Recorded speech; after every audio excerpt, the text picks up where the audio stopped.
Bonjour, c'est un plaisir de vous retrouver pour ces Une de la presse africaine en français. Nous démarrons donc avec le quotidien. Aujourd'hui, direction le Maroc. Allocation familiale, SMIG et SMAG, pension de vieillesse, avancement, plusieurs décrets adoptés en conseil du gouvernement. Les engagements du dialogue social se concrétisent. Une aggravation de 53,5% relevée à fin juillet, déficit commercial. Le gouffre continue de se creuser. Nomination Hicham Sefa, nouveau directeur général de la BMCI au Maroc, à retrouver dans ce quotidien en page 3. Et pour terminer, le festival revient du 29 septembre au 3 octobre. Le cinéma Amazigh à l'honneur à Agadir. Voilà donc pour aujourd'hui, nous poursuivons avec Dakar Times. Au Sénégal, donc à présent, difficultés financières, retard de salaire, plus de 3500 agents menacés. La Poste, incapable de payer un mandat de 5000 francs CFA. Selon ce quotidien, le président Macky Sall doit lancer un plan hors sec pour sauver la Poste. Si les salaires des travailleurs sont payés, c'est après le 10 du mois. La Poste est en difficulté financière. Cette situation menace la stabilité de l'entreprise et a créé un climat délétère chez les travailleurs. Malgré les directives du FMI, l'entreprise est précipitée dans l'agonie. Détail à lire en page 6. Afrique, de nombreuses jeunes mères sont confrontées à des obstacles à l'éducation. Et M. Mbakiou Fall, M. Boubacar Sissé, un peu de respect pour les résidents de la cité Mamel Renaissance. Voilà pour Dakar Times, nous poursuivons avec Direct News, toujours au Sénégal. En manchette, Magal de Touba 2022, lutte contre les accidents. La plateforme Sipil Sol Lifi Makidef offre 1000 gilets aux charretiers de Touba. Grand Magal de Touba a célébré le 15 septembre 2022 un jour à la gloire de Cheikh Amadou Bamba.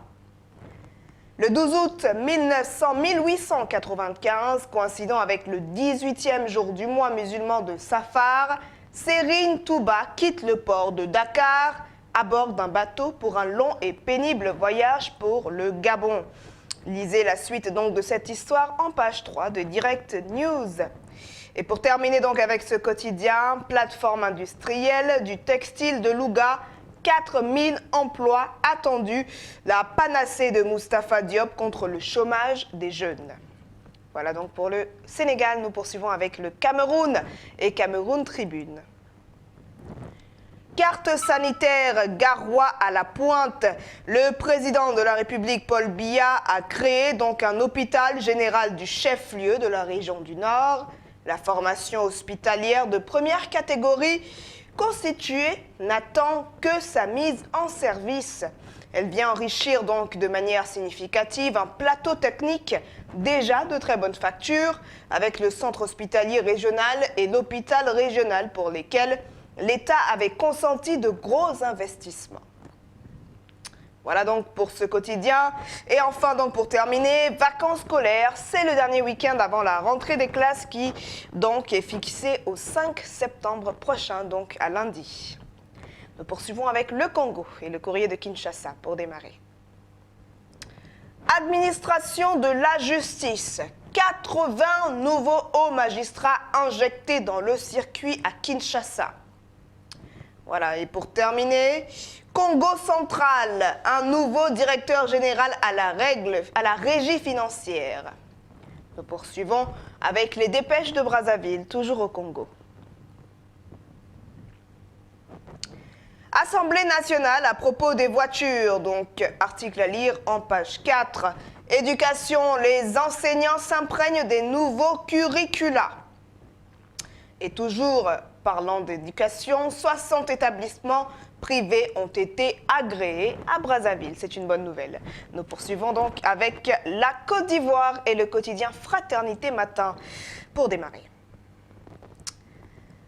Alors en manchette, nous parlons santé publique, nouvelle pharmacie. L'engagement de Clarisse Kayom-Maï, à lire en page 4. Au centre, coopération, Ouattara reçoit lundi Paul-Henri Sandaogo Damiba, le chef de l'État du Burkina Faso, qui a effectué donc une visite d'amitié et de travail à Abidjan. Relations Côte d'Ivoire, Union européenne, Jobs von Kirchmann, nous avons un partenariat dynamique. L'ambassadeur de l'Union européenne a fait hier ses adieux au président de la République. Sécurité et paix, le général Vagondo Diomandé prend conseil auprès de Aka Awele, à lire en page 3.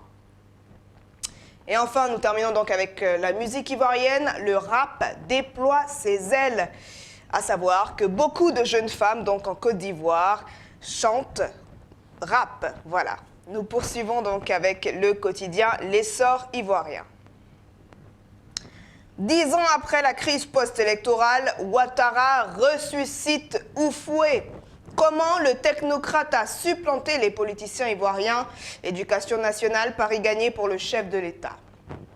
Et pour terminer avec ce quotidien, protéines halieutiques, Sidi Touré rassure sur le renforcement de la coopération avec le Japon. Voilà donc pour la Côte d'Ivoire. Nous revenons au Bénin, à présent avec le quotidien Matin Libre pour démarrer. Économie, la GDIZ présentée aux investisseurs en France. Voilà donc nous le rappelons, le président de la République, Patrice Talon, était en France donc le 30 août dernier pour présenter aux investisseurs français donc les possibilités d'investissement au Bénin. Et donc la GDIZ a été présentée à ces investisseurs. Montée des eaux un peu partout vers les inondations de 2010 au Bénin, c'est la question que se pose Matin Libre. Djougou, coordination communale de l'UP, Daouda Takpara et sa suite reçoivent les bénédictions du roi Pétoni Koda VI. Championnat national 2022, l'escrime en démonstration au fort français de Ouida. Voilà donc pour ce quotidien, nous poursuivons avec le matinal. Première journée nationale d'infectiologie du Bénin, des réflexions pour un meilleur traitement des maladies infectieuses. Au centre, interpellé en France, donc nous revenons donc sur ce sujet, sur sa gouvernance politique, Talon défend son approche de la démocratie. Pour le président Patrice Talon, la démocratie béninoise telle que perçue et vécue au Bénin depuis 1990 nécessitait un pressant besoin de remodelage. Au travers de l'entretien qu'il a accordé au journal français Le Figaro, en marge de la rencontre des entrepreneurs de France, le chef de l'État béninois a développé son approche de la démocratie. En effet, le président Patrice Talon a même rappelé au cours de cette rencontre qu'il ne souhaitait pas arriver donc à un stade de démocratie comme en Occident, donc comme en France. Enseignement primaire, 1905 aspirants déployés pour l'année 2022-2023 à lire en page 2. Voilà, mesdames et messieurs, ce sera tout pour ces une de la presse africaine en français. Merci à vous de nous avoir suivis. Très bonne suite de programme sur Golf TV Africa. Bon vendredi.